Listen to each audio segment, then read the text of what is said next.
name is Mary Connors. I'm 71.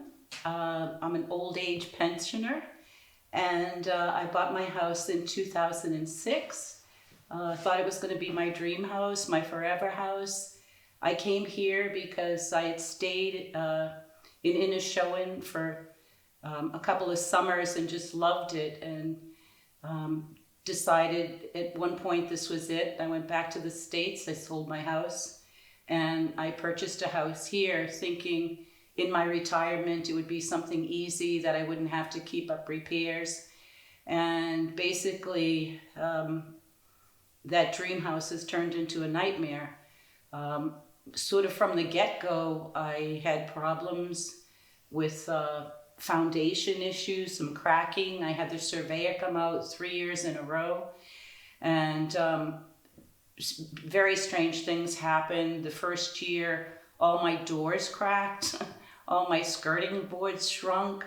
It was like, this is amazing, and what's going on here? And then after I had the house painted in 2010, and that was the winter of the storms, and it looked like somebody had taken a sledgehammer at a corner of the house, and then the blocks just fell down.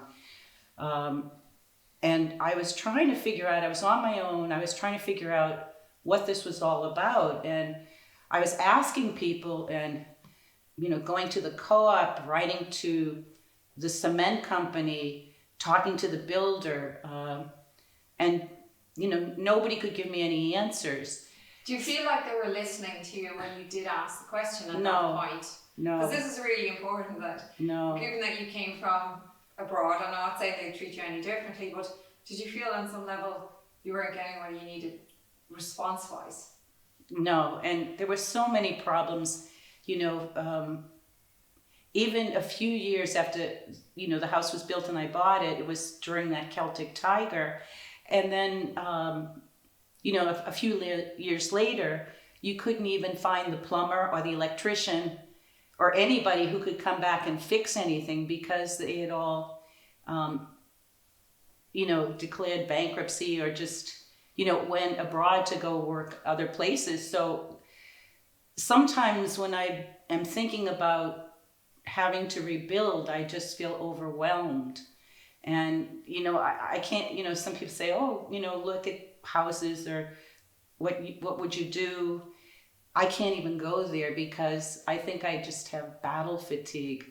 Yeah. I've been in this battle since 2011.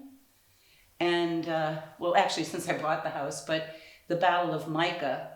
I knew about pyrite because I had gone on the internet but my floors weren't buckling, nothing was happening, I couldn't quite figure it out. And then eventually I had the house tested. I paid €1,200 to have the house tested, and I was told that I had high amounts of mica. So, and I began to start campaigning and thinking that would help. And it really was hard because people weren't listening. So that it was frustrating, and it was a big issue. And, I feel so bitter because the government wasn't doing anything. And it just would make me really sad.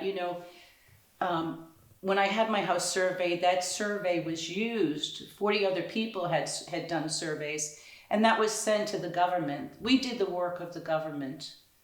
The government should have taken this seriously. They should have ceased any production. And, to allow this to happen, to keep your eyes closed. I understand that people are in denial, and that's part of trauma, that you have denial. But a government that's in denial is really bad. And, it's taken people time to come out, and, it's so wonderful to see that. But it's also heartbreaking because there's so many of us. And, I'm on my own. I'm not paying a mortgage, but I don't have the 10%. I feel so bad for people that have young children and mortgages.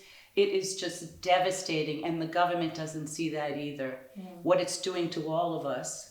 What would you say to the government if you were to just talk into this camera?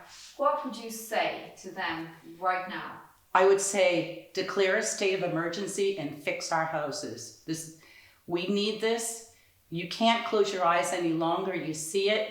I'm living in a house where I think, is this going to come down on me? And I really mean it. When you watch the primetime video and you saw that a man took off his roof and the walls collapsed, and you say, wait a minute, that roof was holding up the walls? That's how bad it is? That's outrageous. And, what does it take the government to open their eyes to this? I don't know. And it's so frustrating because it seems like it's a bigger, there's a big issue here, and it's all got to shake out. I'm not sure what it is. Regulations, yes.